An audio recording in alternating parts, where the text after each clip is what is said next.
હું રજનીશ ગોપાણી ફ્રોમ મોરબી. મારે ચહેરા ઉપર લગભગ 30-35 જેટલા મસા હતા. જે છેલ્લા 6-7 વર્ષથી મેં અલગ અલગ ઘણી બધી જગ્યાએ ટ્રીટમેન્ટ કરાવેલી, પણ કોઈ સુધારો જોવા મળેલ ન હતો. છેલ્લે જ્યારે મેં અમરેલી ખાતે આવેલ સંસ્કાર homeo care doctor Jitendra Patel સાહેબ પાસે ટ્રીટમેન્ટ કરાવેલી.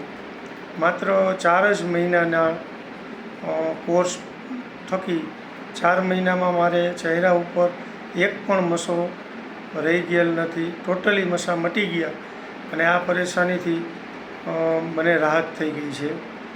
માટે જેટલો પણ આભાર માનું સાહેબનો એટલો થોડો છે. અસ્તુ.